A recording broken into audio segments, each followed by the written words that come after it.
This event with Reverend Brandan Robertson.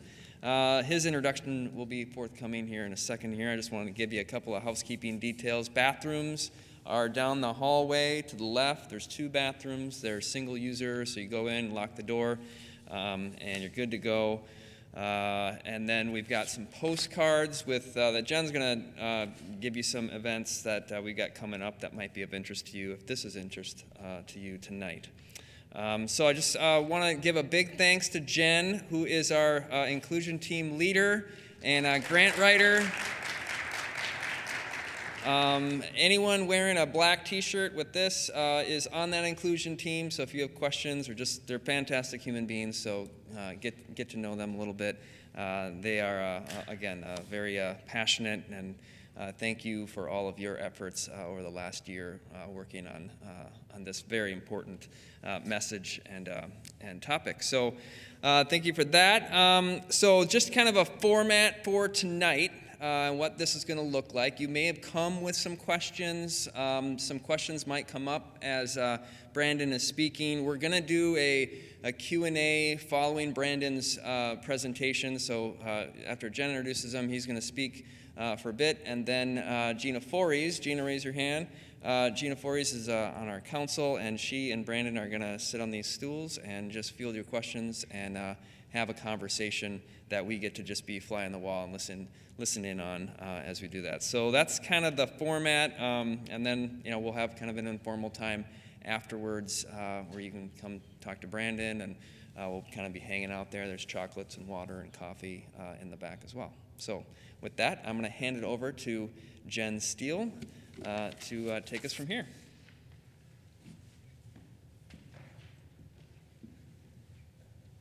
Good evening. I am delighted that you all are here. This has been several months in the making, and so super excited to have everyone here. PK talked a little bit about the postcards. On the postcards, there's a lot of amazing information. A couple things to highlight is not just tonight, but we are going to be blessed with Brandan joining us for service tomorrow morning, and then starting on Wednesday, we're going to have Austin Harkey joining us for our Lenten adventures, shall we say, on Wednesday nights at 6:30. So you guys are all welcome to join us for that as well. And then you'll notice at the bottom of the card that one of the other things that was coming out of this grant that we wrote is there'll be some upcoming scholarship opportunities exemplifying inclusivity and the LGBTQIA+ advocacy for college students ages 18 to 22. So that process will be rolling out here shortly, just so that we can give everyone time to do that. Now, I get the honor to introduce Brandan, and so I dug really deep, and at the bottom of my grocery list I have written, so I'm going to read it because it's very important. Welcome. As part of the Gleaning from Harvest grant, we are pleased to have a celebrity in our midst. Yeah. Our speaker tonight is a very, very important person who gave me one sentence to announce him, and I took liberties with that. He has lots and lots of amazing accolades and is apparently very modest, so I'll only name a few. Brandan Robertson was named by the Human Rights Campaign as one of the top faith leaders leading the fight for the LGBTQ equality. He's a founding member of a variety of organizations and topics related to tonight's presentation. In 2021, Rolling Stone magazine included Brandan in its annual hot list of top artists, creatives, and influencers who are giving us a reason to be excited about the future. He is an author. He did not request this plug, but this is his book. It's for sale out there. He did not ask me to do that. And most importantly, him and I share a birthday. So, people of all pronouns, faith, and communities, I present to you Brandan Robertson.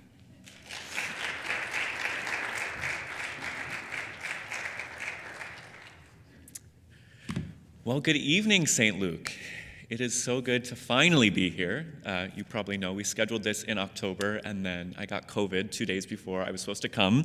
So I'm really glad that we were able to make it work now.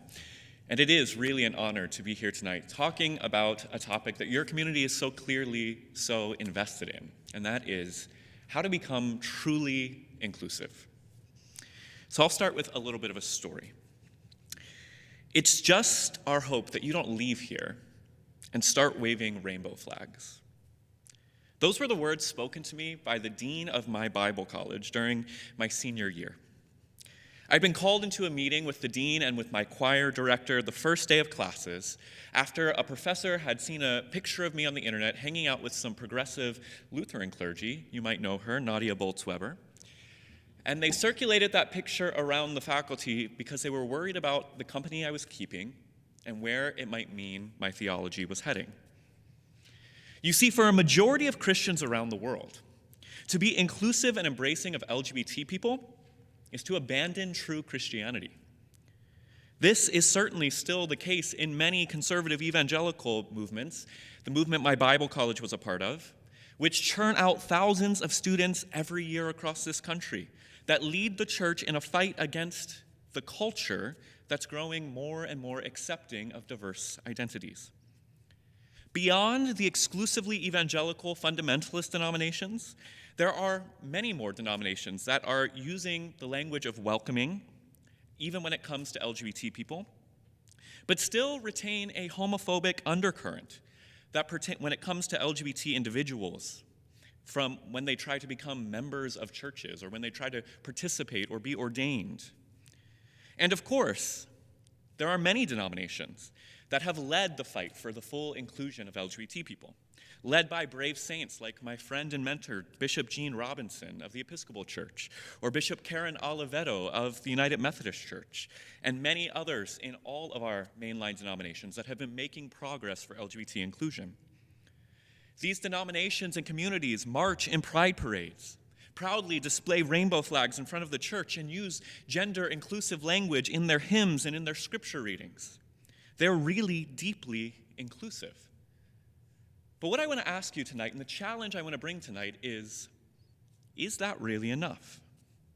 Are these outward signs of inclusion in some of our more inclusive communities really the logical end of what it means to be an inclusive follower of Jesus? We're in a period of unprecedented change in the church and in society, one that has never happened in church history or in human history before. The question we must answer is, what does it mean for us to embrace inclusion as a society? And for us tonight, more specifically, what does it mean as followers of Jesus for us to create inclusive communities of faith? At some level, the answer might seem simple. I want to suggest that to be truly inclusive presents a much larger challenge to the church and society as a whole, one that I believe, if we're going to be faithful followers of Jesus, we must be willing to embrace. For the past 8 years, you've heard a little bit about this, I've had the opportunity to work with faith leaders and community leaders and political leaders and see the seeds of this growing reformation and revival for LGBT inclusion. Whether it was sitting with Southern Baptist leaders who are wrestling with their own denomination's anti-LGBT stance and how to become more loving towards the queer community, or sitting on panels with the U.S. State Department, which is now trying to combat the export of homophobic theology to places like Malawi and Rwanda from American evangelicals. I've gotten to hear every side of this discussion. And as I've worked on this issue from a theological, sociological, and political perspective, I, like so many others, discovered that the way we've been seeking to address inclusion has been gravely deficient. That change that I'd been advocating for over the past 8 years, I learned that some of the ways that I was advocating for were short-sighted. See, I discovered that there's a real difference between being a community who center on the inclusion of LGBT people and being a community that centers on the inclusion of all people, which is the call for all of us who claim to follow Christ. And I've also discovered that the way in which we've sought to include marginalized people as churches has often been deficient at best and harmful at worst. And so this is the discussion I want to invite us into this evening. And I'd like to invite us into the tensions of examining our individual attitudes and our collective attitudes on what it means to be truly inclusive. So back to that meeting with the dean. I walked out of his office feeling utterly afraid. I had been shamed and threatened with expulsion should I change my theology or social views, even one iota towards inclusion, while I was still a student. And I was assured that if I changed after I graduated, I would be labeled a false teacher and a heretic by the defenders of orthodoxy. At the time, I didn't know what to believe. All I knew was that I was wrestling with my own sexual identity. I knew that I had tried to follow the teachings of my faith. I prayed to God. I'd even gone through conversion therapy, and nothing seemed to have worked. And yet, for all my faithfulness, my community was still responding to me with fear, saying that if I even asked the question, I was standing on the side of the enemy. During this season, I found a small church just a few blocks from my school that identified as deeply Christian and deeply inclusive. They welcomed LGBT people. And for the first time, I saw a community that leaned into the gospel imperative to love people just as they were. And since finding that small church in Chicago that challenged me and spoke words of healing to my fear-filled spirit, I've become committed to a preaching of a gospel of radical inclusion. And I've become convinced that the church, for the past 1,500 years at least, has set aside the true gospel and its radical implications, instead for a gospel of privilege and power. You see, I believe inclusion is the burning heart of the gospel. Yet what's stunning is that throughout the history of the Christian movement, many, if not most, Christian sects have abandoned the inclusion imperative that Jesus embodied and embraced this diluted gospel message that limits the scope and the power of Jesus Christ in the world. This is because when one embraces the radical inclusion of the gospel, we're forced to do the hardest thing that any humans could ever do: confront our own ego, our own privilege, sacrificing it for the good of our neighbors, our friends, and even those we're afraid of, those we might perceive as enemies. To follow this call is the most difficult thing to do, and yet it's at the heart of what it means to follow Jesus. This is why Jesus said the path is narrow, and those who walk on it are few. This wasn't a pronouncement of God's exclusion or the exclusivity of God's saving work. Far from it. It was a declaration of just how difficult it is to comprehend, let alone follow, the path of Jesus' inclusion. The opposing road, the road of violence, selfishness, exclusion, oppression, this is the road that is broad and many walk on it. This is why societies around the world are far more likely to form power structures that favor one class, one race, one gender, one religion, and exclude and marginalize others. It's easier to build communities of exclusion than it is ones of inclusion. The rich get richer. The powerful are more empowered. And those born on the lowest rungs of the social ladder are told that they can do nothing to change the way the things are. That is, until that radical renegade rabbi from Nazareth comes and starts preaching good news to the poor, liberation to the oppressed, and God's grace for all.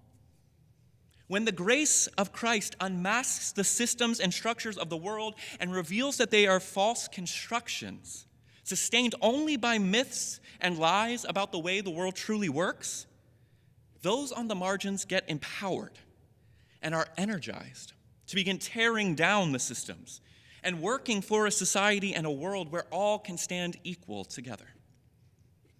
As children of God, filled with the same loving spirit of Jesus.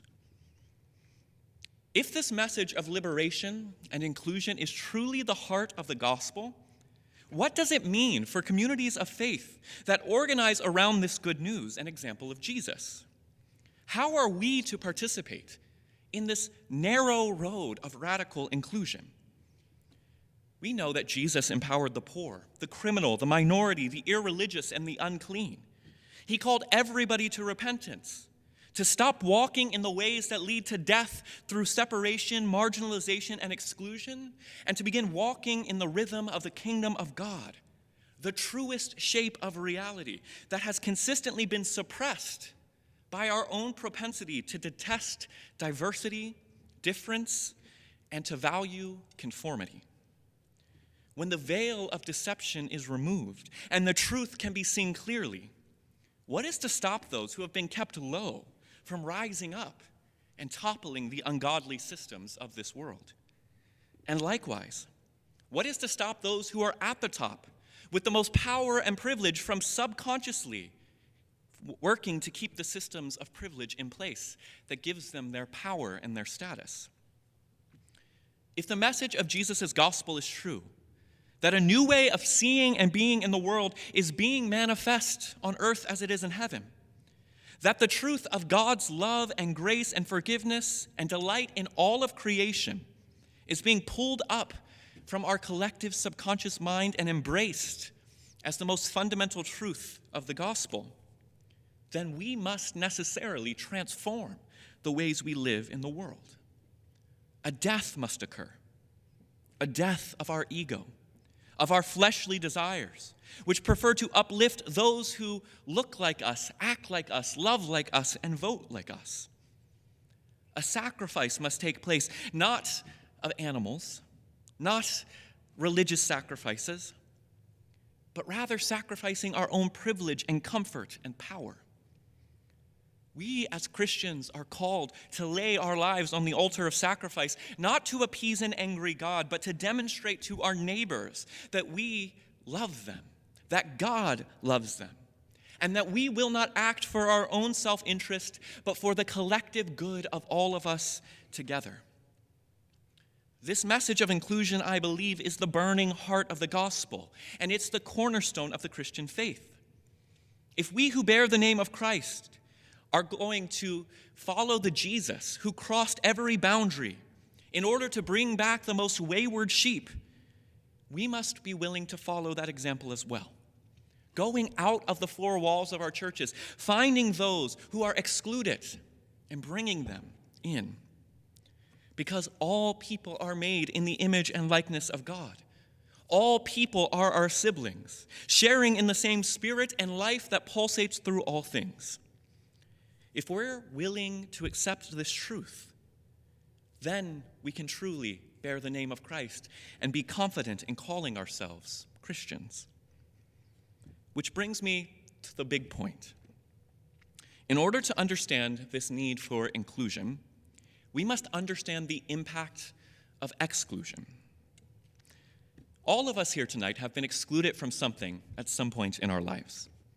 Upon realizing we weren't invited to an event where the rest of our friends were, or being blatantly told that we're not welcomed to participate in some group activity, all of us have felt that shame, that sense of being pushed to the side. Shame that we're not good enough. Shame that we've done something wrong, or worse, that we are something wrong. We question who we are, our place in our friend group or our community, and sometimes we question our fundamental worth. To be purposefully excluded is one of the deepest pains a human can experience because we are fundamentally wired for community, for our families, for our tribes. This is how we begin to develop an individual sense of self through relationships to others. And inclusion in community is a fundamental psychological need. As Brene Brown puts it, a deep sense of loving and belonging is an irreducible need of all people. If that's true, then it follows that communities that reject people are going against a fundamental part of what it means to be a human being. They are assaulting the fundamental ordering of creation generated by the very essence of God. So it can't be overstated then from a Christian perspective that to exclude a person from relationship or from a community, to tell somebody that they can't be in relationship with God because of who they are, is perhaps the most blasphemous and destructive sin that we could commit. To isolate another human being is to cut them off from the relationships that are fundamental to what it means to be a human. It's a degradation of their humanity. Isn't it ironic then that those who have been commissioned with the gospel of inclusion have most often been the people perpetuating exclusion in our world? Throughout our 2,000-year history, Christians time and time again have fallen into the trap of thinking and declaring who is in and who is out. And we have ample psychological data that shows whenever we do that as religious institutions, we cause psychological harm, not just to LGBT people, but to any community that we exclude. Discrimination, exclusion, it's all rooted in our own unhealed wounds or prejudice. When we discriminate or exclude, it's often because we've believed false narratives and we put blame on other people for things that aren't actually true about them. Unsurprisingly, the LGBT community is often one of the major scapegoats, not just for Christians, but for society as a whole. When any community is excluded from society or the church, it's because we've bought into a scapegoating narrative that dehumanizes both the excluded and the excluders. When we exclude, we reveal that our true motivations are coming from a place of fear. And when we're afraid, we revert to lower levels of consciousness. And instead of working from love, we act from animalistic instincts. But we all know the verse from the Bible that is the foundation of my entire faith. God is love, and love casts out all fear. When we're truly connected to God, when we're functioning in love, there is no room for us to be afraid of others whom we don't understand.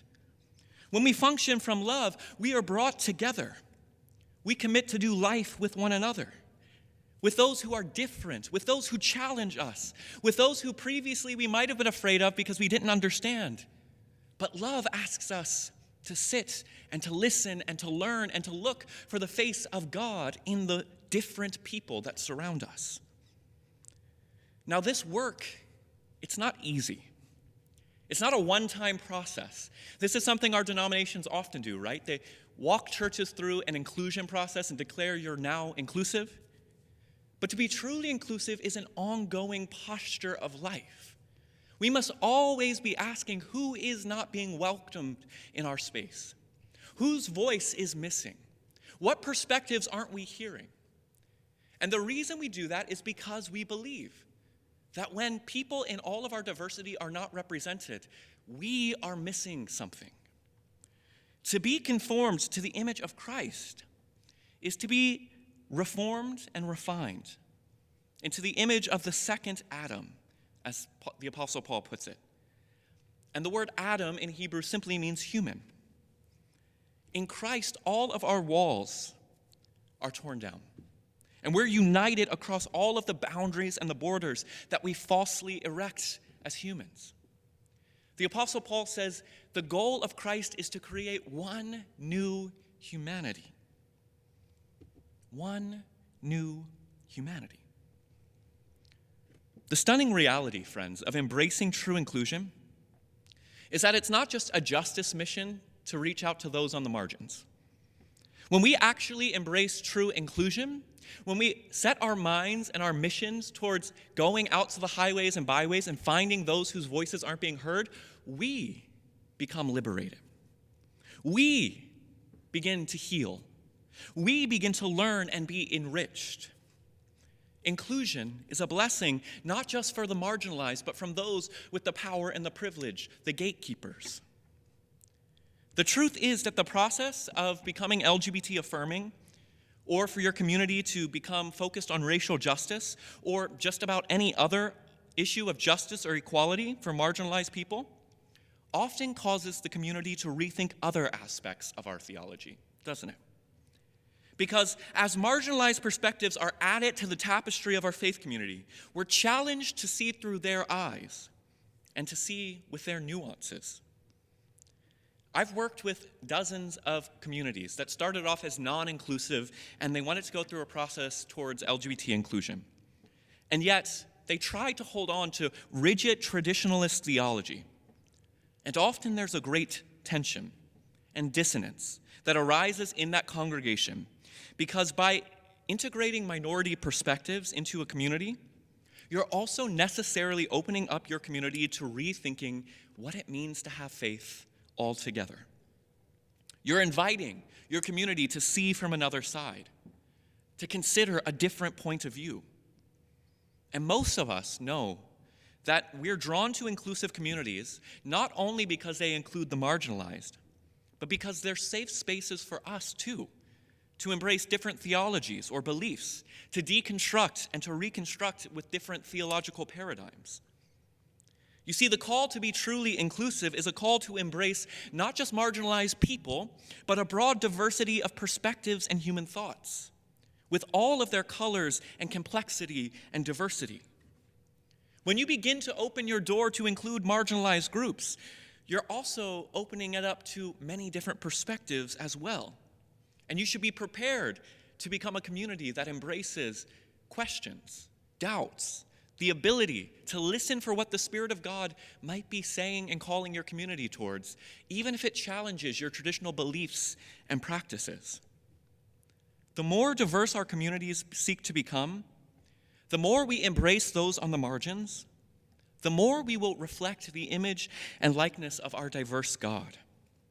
But likewise, the more diverse our communities become, the less control we're going to have over what people believe, how they act. But come to think of it, that's never been what the role of the church was meant to be anyways. Instead, the church is meant to be a community where all of our diversity is at once celebrated and de-emphasized, where we seek unity that's deeper than skin or sexuality or gender or theology, a deep, expansive spiritual union with God, with our world, and with each other.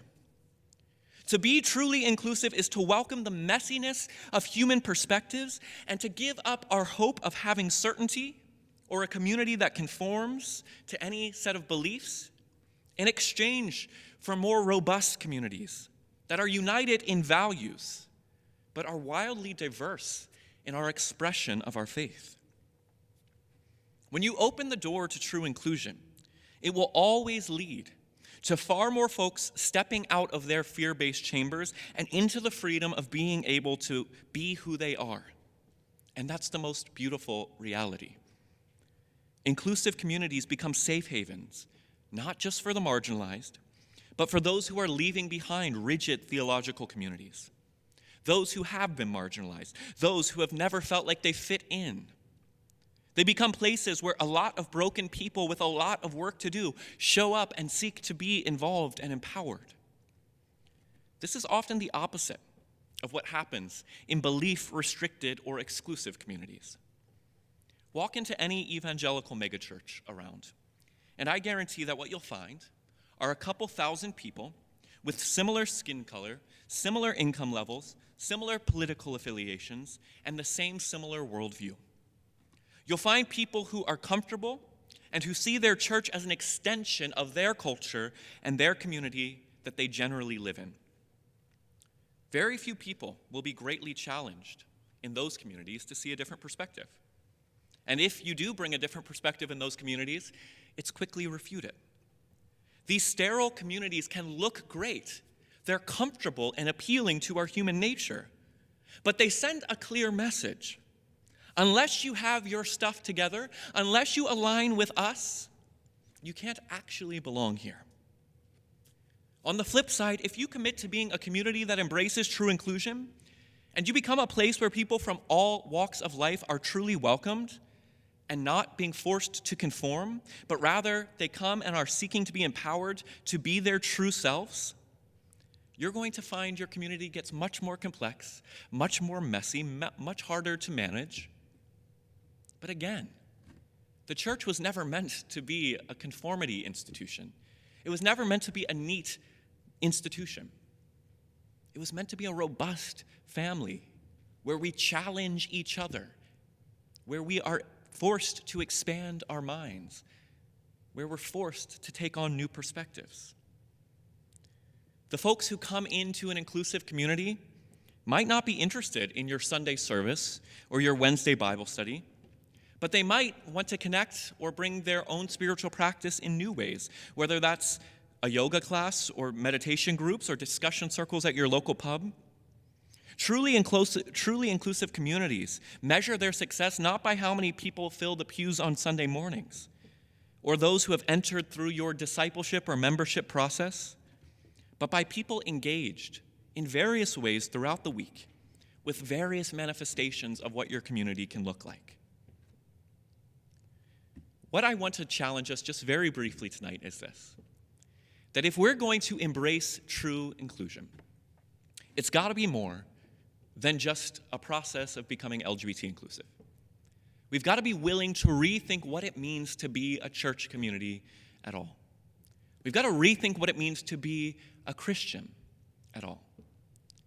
It's not about conforming to beliefs or doctrines or joining institutions. It's about inviting people and creating space and allowing all of the diverse manifestations of God through diverse peoples to have the space to flourish and to allow us to be challenged and made uncomfortable by that. And as I look at your community and communities all around the world, it's undeniable that the Spirit of God is up to something. And all of us have a choice. We can either join in the flow of the kingdom of God and be swept in the mighty current towards greater beauty and expansiveness, which will require us to rethink what it looks like to be church, to be Christians, or we can resist the flow of God's Spirit and oppose this movement of liberation. So that even the numbers right now that show Christianity is dying, there are other numbers that are suggesting something really strange is happening. That more and more people are showing up from the margins in Christian churches. More and more folks are identifying with Christianity and not joining institutions. Something's happening right now in Christianity that's not the death of the way of Jesus, but a rebirth of the way of Jesus. And to be a part of it, it's going to require us to embrace the gospel of inclusion that causes us to rethink everything we know about what it means to be Christian, to be church, what it means to create communities of faith. I believe that what's happening right now is not the death of Christianity, but the death of a version of Christianity that is patriarchal, heteronormative, racist, sexist. And once those structures begin to fall, new manifestations of community will begin to manifest. Christianity isn't dying, but the sinful systems of oppression that it has perpetuated for 2,000 years are being dismantled. And maybe minorities, sexual and gender minorities and racial minorities and those with different abilities and disabilities, maybe they have something to teach the church. Maybe it's time we uplift those voices, not being a voice for the voiceless, but giving the voiceless back their voice. What if we as communities stop trying to speak on behalf of those we're advocating for and instead give platform and space for those who have a voice to share their voice? What if we listened and learned and were shaped by them? Friends, I believe God is up to something. And while many of those who have held power and privilege for so long will continue to resist, to call this movement of inclusion an abomination or antichrist, this reformation will continue onward. You're good Lutherans here, so you know one of the battle cries of the Reformation is reformed and always reforming. If we're going to lay claim to this movement, we must lay claim to the radicalness of that statement. Those who resist will not be able to stop this river of justice and revival. So may those of us here tonight who've been excluded, may we step boldly into our place at the table of God's grace. May the systems of oppression and conformity in our churches, in our denominations, in our societies be dismantled for good.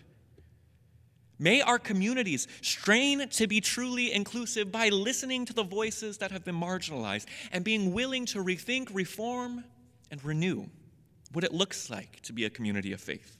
Rejecting the desire to stop where we're comfortable and continue to press forward towards expanding the gates of the kingdom of God to more and more people. For only in our broad and messy diversity do we truly reflect the divinity of our God. Amen? Now, let's chat. Thank you.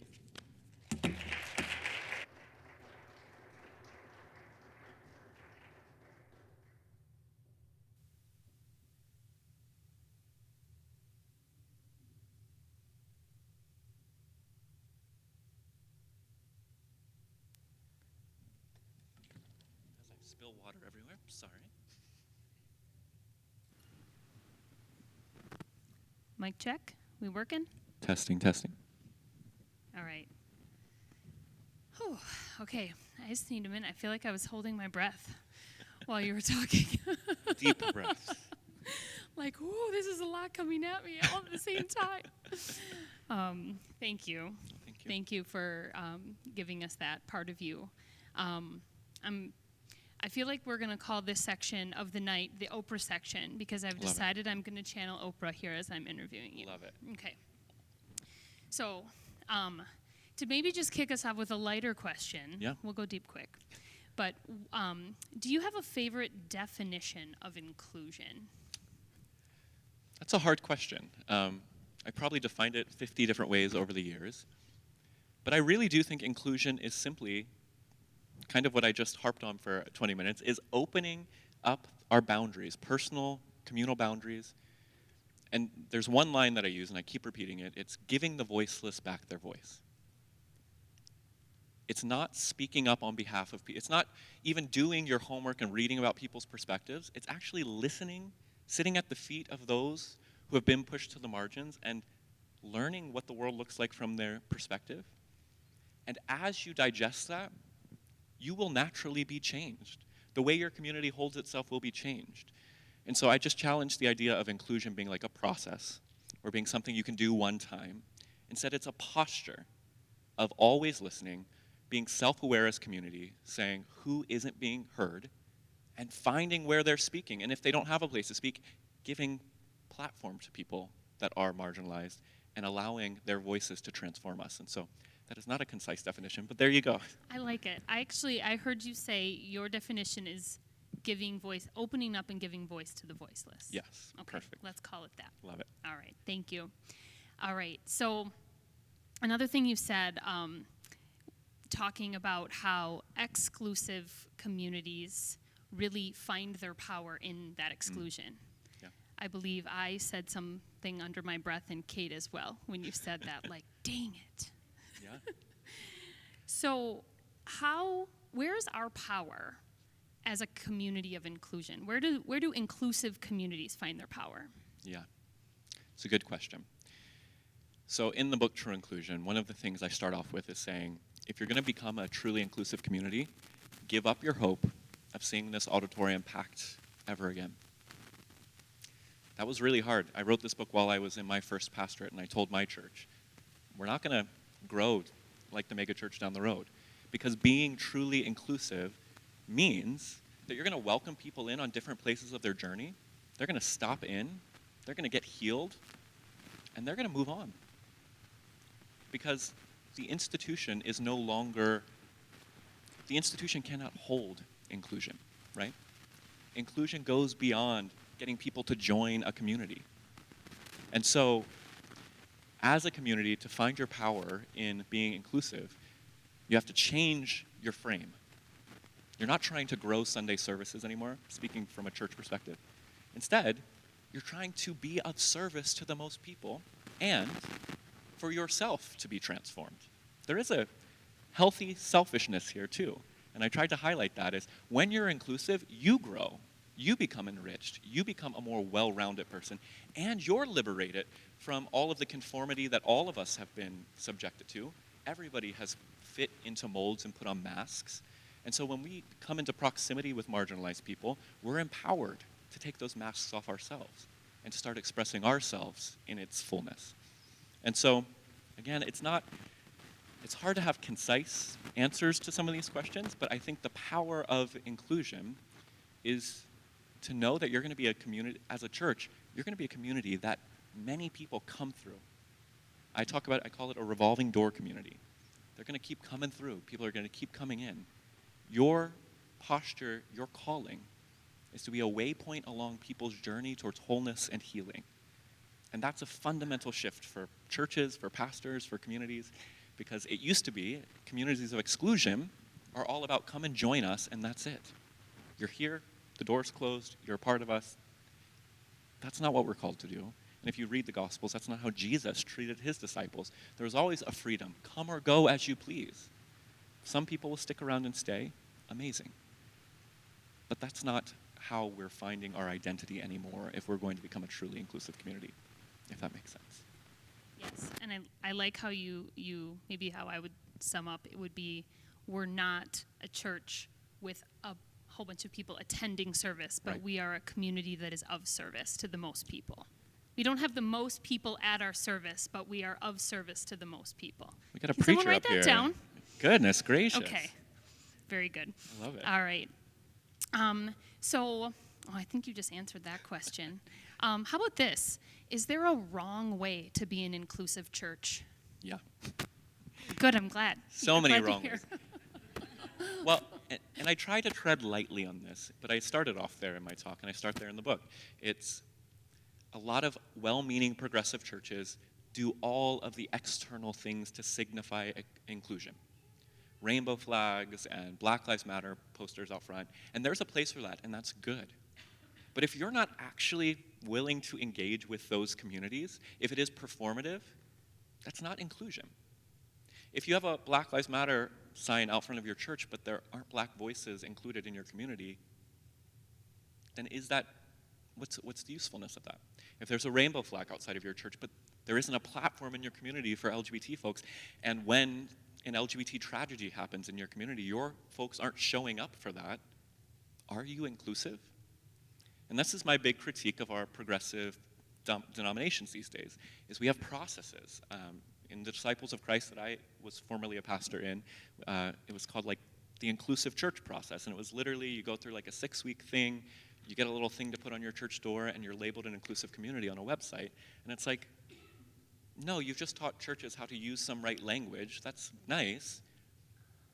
But I'm actually really afraid if an LGBT person shows up to that community because they've not done the work to listen and learn. And so I would just say, that's what I really mean by inclusion versus true inclusion. The external symbols matter. Many of you, if you're an LGBT person in this room, know that like you'll look on our church's website for a little rainbow flag. Like that's a sign that that's a safe place. But it doesn't actually mean it's safe. There needs to be the work happening in the community, on the ground, and that's the ally's job, right? If you're an ally to any of the communities you're trying to stand up for, whether it's those experiencing homelessness, the LGBT community, those with disabilities, always be in conversation with how can we learn from them, how can we empower them, how can we serve them.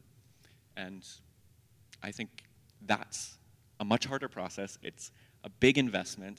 It takes a lot of time and energy. It's a lifetime commitment.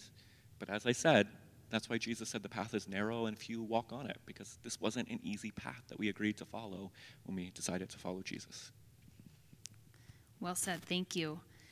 Okay, so here's another question that I think a lot of us here that attend St. Luke regularly, I've talked to some people here about this, is how do, and maybe this is, I'm going to make sure I word this right, how do maybe people that have closed minds, that haven't opened up yet, that maybe they're a little curious or they don't want to leave, but they're just, they don't really want to change, Yeah. Where do they fit into a culture of inclusion? So it seems like almost like there's a paradox in there somewhere. There is. Yeah. What do you think about that? So this is where stuff gets hard, but I'll speak the truth. When your community commits to inclusion, I remember sitting in an elders meeting at my church when I came to this realization, that we cannot include the exclusive if you're going to be an inclusive community. That's a really hard thing to sit with. There's a guy named Karl Popper, I believe, is a philosopher who calls it the paradox of inclusion. And it's, if you're going to commit to be radically inclusive, there are going to be some people that are not willing to go there. It's not our job to shame them. There are a lot of folks that just have not had the life experience or live in a community where they're not exposed to a ton of diversity and don't see the pressing need. We can try to educate and nudge people in a direction, but at some point when we commit to be inclusive people or inclusive families or inclusive churches, there are going to be people that just say, I'm out. I don't get it. And I think the mistake a lot of communities make is that we turn towards shame and guilt And that furthers those people into deeper exclusion. As a revolving door community, we need to say, if this isn't for you, there are 100 other churches surrounding us right now that are not doing what we're doing, and you can go be comfortable there. Go in peace. But if you want to stick around, we're going to welcome you. We're going to allow, this is hard too, allow people who don't have our evolved progressive perspectives to share their opinions when it makes us cringe and uncomfortable, and to hold space for those conversations too. I think being inclusive means that we allow for that to exist as well. And so it's that tension of saying, this is where we're going as a community. You're welcome to come with us. You're welcome to learn with us. And if there ever comes a point where you're not with us on this journey anymore, we're not going to guilt you to stay here. It's not wrong for you to go to a different place.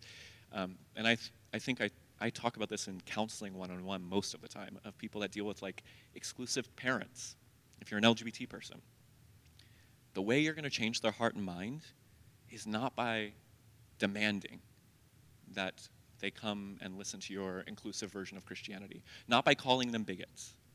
It's going to be by living your life as an LGBT person or as an inclusive person, and them seeing something in you that compels them, seeing the compassion in you that compels them to say, let me learn more on my own. And that's where hearts and minds change. And so, again, more paradox around this, but yeah. Thank you. You answered my last question. So that means I get to open it up to the floor. So I'm going to walk around with the microphone. If you have a question, I can bring it to you. Don't be afraid. Any questions for Brandan?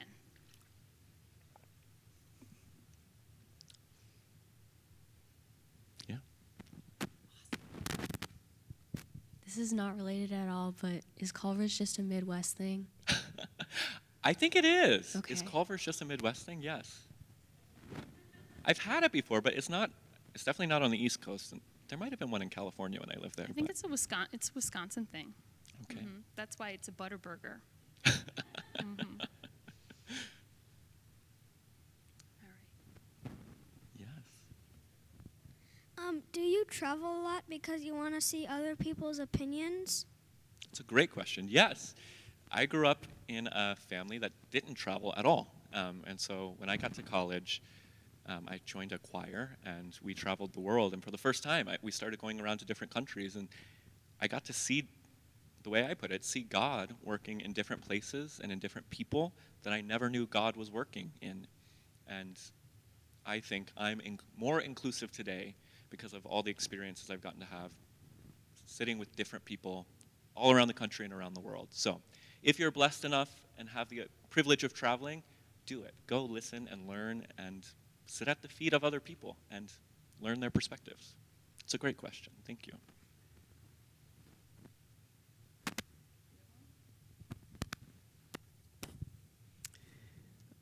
As you think about the journey you've been on, would you do anything differently if you could do it again? I would do so much differently. Yes and no. This is always a hard question for all of us, right?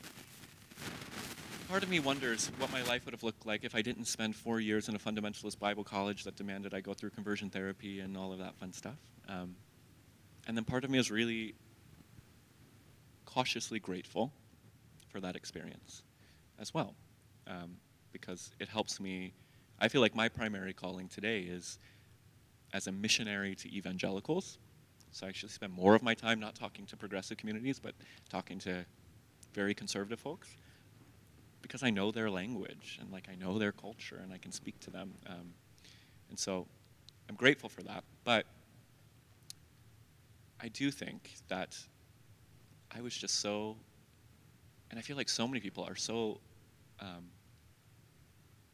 progressive, inclusive Christians have bad marketing.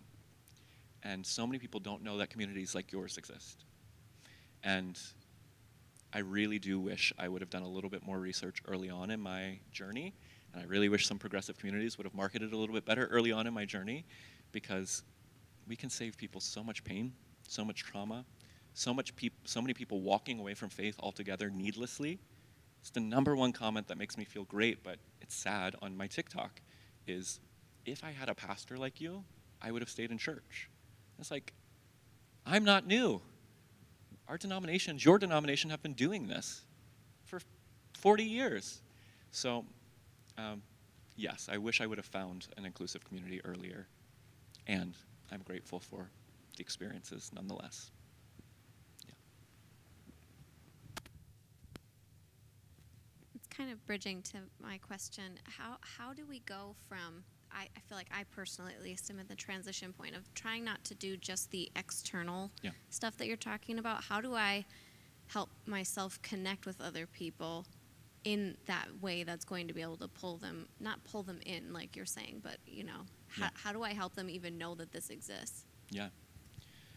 Yeah, I think it's a twofold path. I do think there's utility in all of us who are identified as progressive Christians who belong to a church. Like, be vocal about that. You all have some version of social media, I presume. Say something once in a while when you go to church. Like, talk about your community. Let other people know. It changes and saves lives. I didn't go into the statistics in my talk, but I had them listed of literally the rates of mental illness and suicidality go through the roof if you're an LGBT person in a faith community that preaches non-affirming theology. Just you sharing on your Facebook or your Instagram or in an email that you go to an inclusive church or your church is celebrating Pride this Sunday or whatever could send a signal to somebody that they don't have to go sit at XYZ church down the road and hear what they're going to hear. The other side of it is, one story I tell all the time, one of the most remarkable ministers early on in the journey for me was a guy named Pastor Danny Cortez. He's in La Mirada, California, Southern Baptist pastor. Son came out as gay, and he wanted to learn how to do this, whatever this is, how to be a better parent and a better pastor.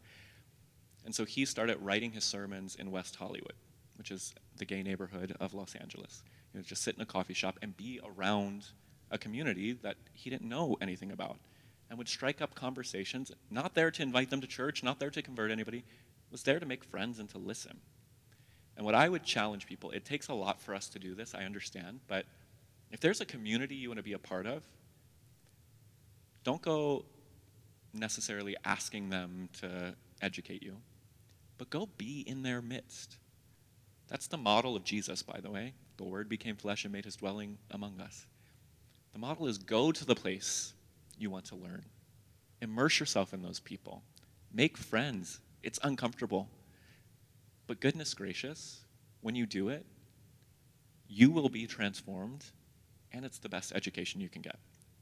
So there's not a quick and easy path to like, here's the 5 things you need to do to be inclusive, but just be around the people you want to learn about. And I think through those relationships and through osmosis of being in the midst of those communities, the transformation is off the charts. Yeah.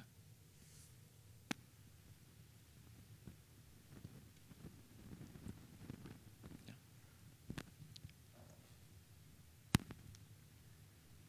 So my question is, and you touched a little bit about this in your speech, but what do you envision worship looking like in the future, especially with inclusive communities? Yeah.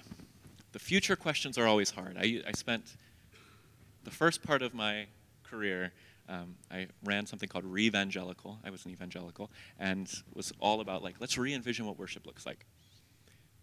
My hunch is traditional worship goes through revival stages.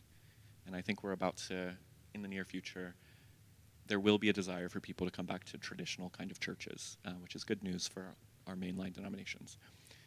I think the fact that you all, I haven't seen your worship yet, but I presume, try to use inclusive language. You try to have inclusive people represented in worship services. I think that's the basic future of worship is Christian worship's not going anywhere, so let's just make it inclusive. Let's make it so that when people show up, they don't get slapped in the face with the toxic theology and toxic language that they're expecting, but they're pleasantly surprised by a community that's intentionally reoriented the way it worships to be inclusive. But the other thing is to understand that the true definition of worship is not Sunday morning. And so to ask, what can you do as a church community? that can invite people into questions about faith, to questions about meaning, to questions about the purpose of life, that doesn't take place by sitting in these seats and watching a church service take place.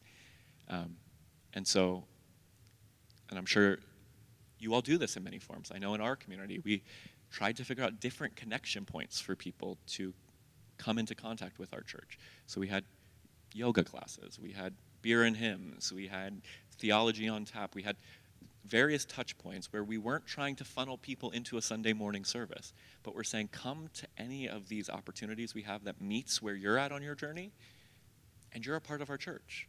We, at my former church, we reframed membership altogether, like our process of membership.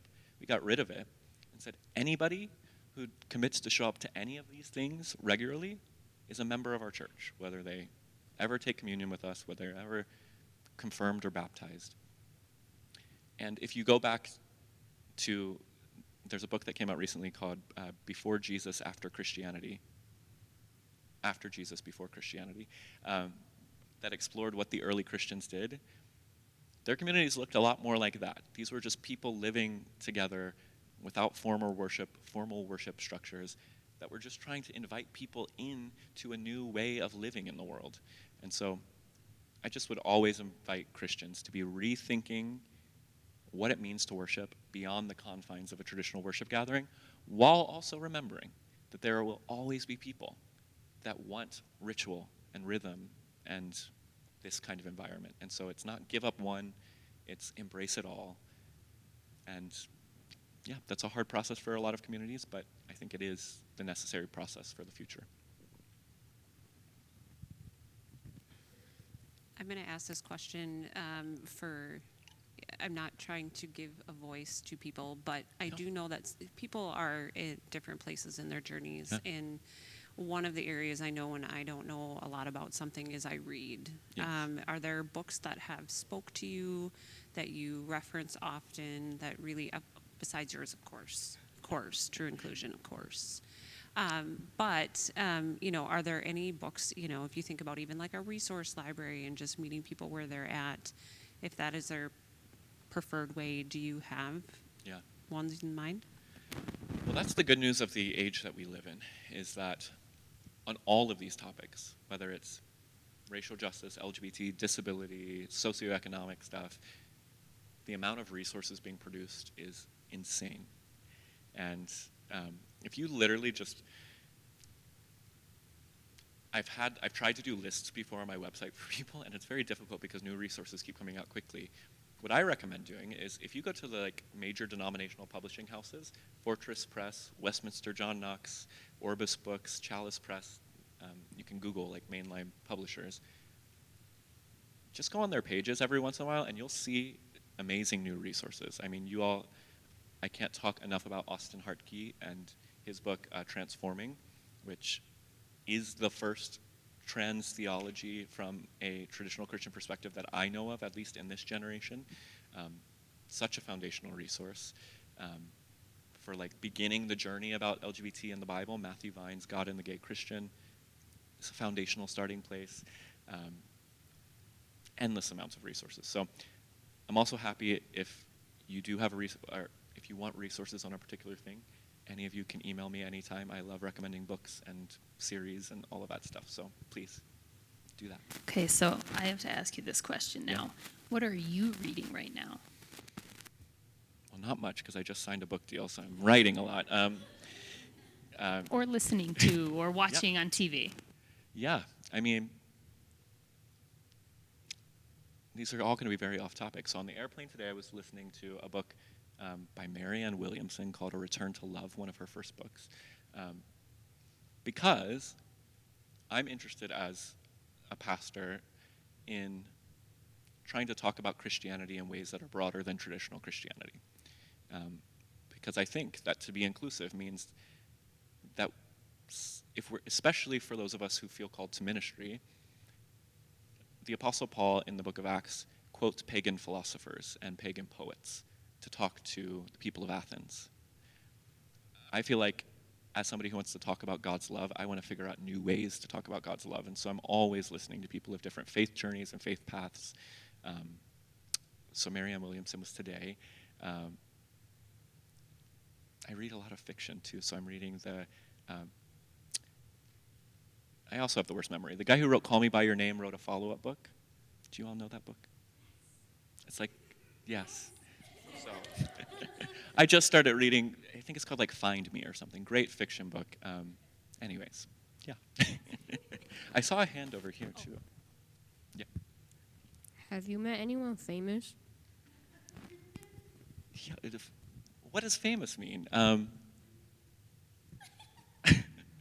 What was that? She said she knew you were going to say that. Okay. Well, a month ago, or a month and a half ago, I got to be at the White House for the president's signing of the marriage.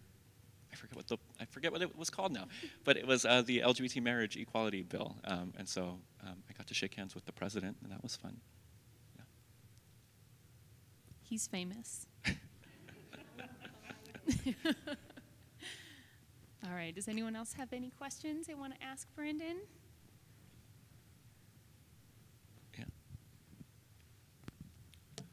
Just curious, recently Pope Francis kind of invited his bishops to welcome LGBTQ people into his church. And I don't know if any theology will change, but that seemed to be a progress in maybe breaking down some barriers. I appreciate your thoughts on that. This is one of my favorite topics because my spiritual director is a guy named Father Jim Martin, who is one of the most prominent Catholic priests in the country right now. And I forget his title, but he's Pope Francis's communications person based in New York City, though, and runs an LGBT Catholic ministry called Outreach. And so when I sit with Father Martin, he's always telling me about these messages the Pope sends him, and he'll show them. The Pope is really personally moving on this stuff. And I'll use this just to talk about our religious denominations in general. There's a real tension here between somebody who controls the largest religious institution in the world with millions of people in countries that have not even begun to have conversations around things like LGBT inclusion.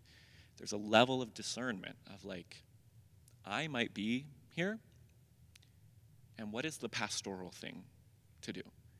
If Pope Francis comes out tomorrow and says we're changing the catechism and it's not a sin to be gay, he loses 1 billion Catholics around the world.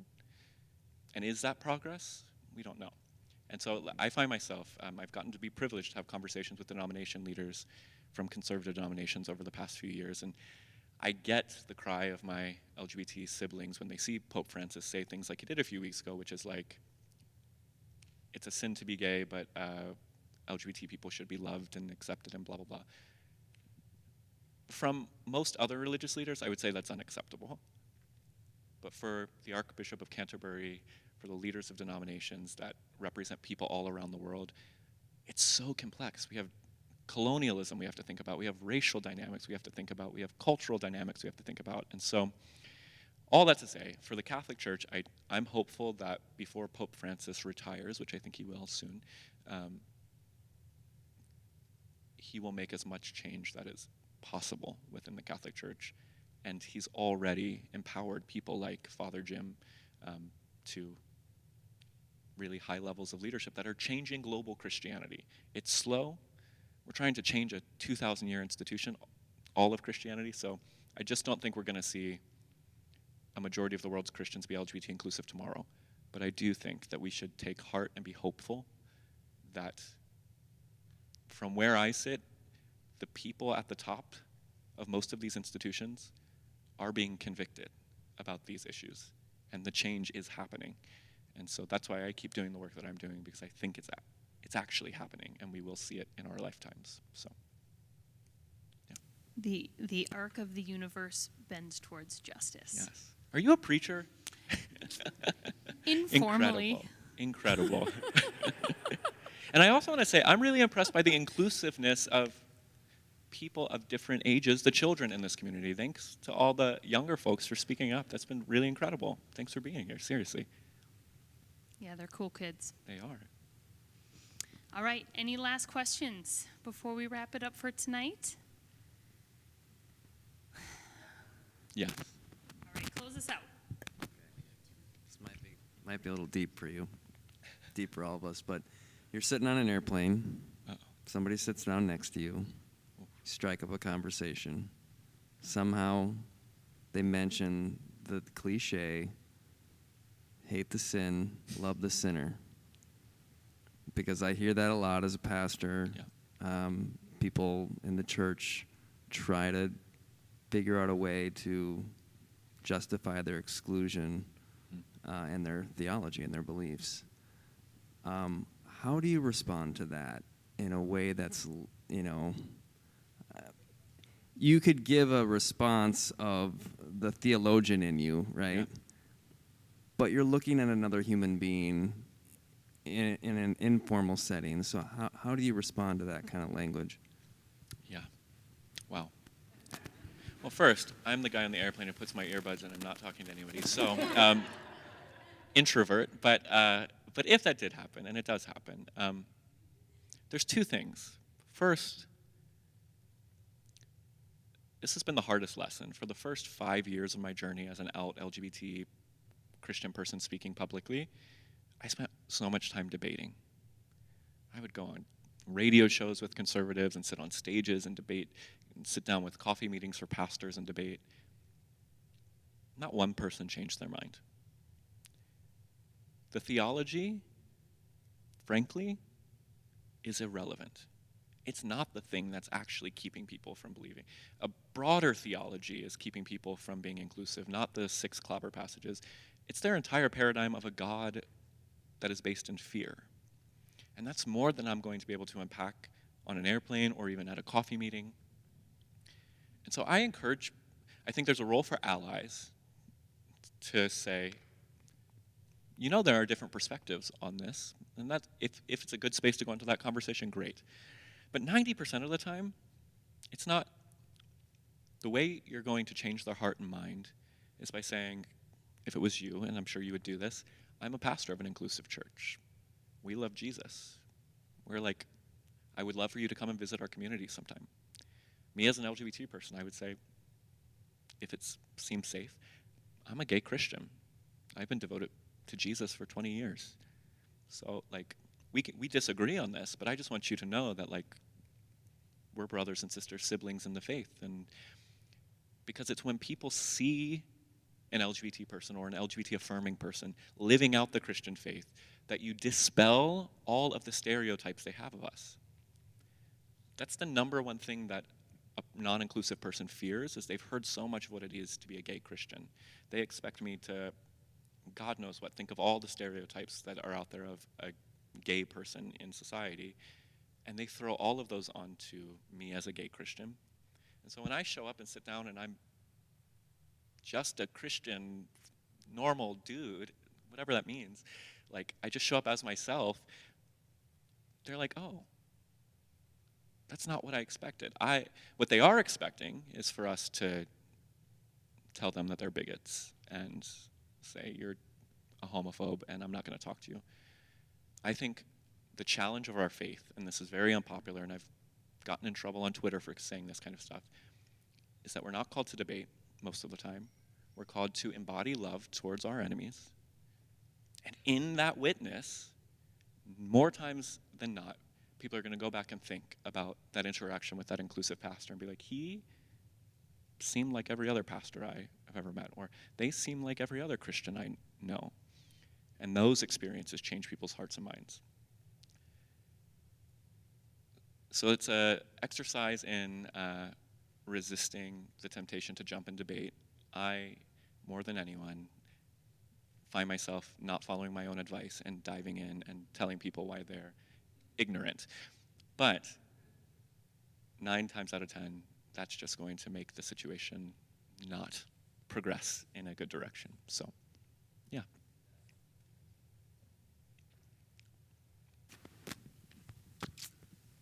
Well, I'm going to join a celebrity on stage. Just because I want to sit here, right here. We're just going to close out for the evening. I want to thank you all for coming and being part of this conversation and being open and willing to learn along with every other person that is in this room. We're all on this journey together, and I'd like to thank you, Brandon, for being here this evening, and for preemptively for joining us tomorrow. And I'll apologize to anybody if I shamed anyone when I spoke a few weekends ago. Okay, thank you. Thank you all so much, seriously.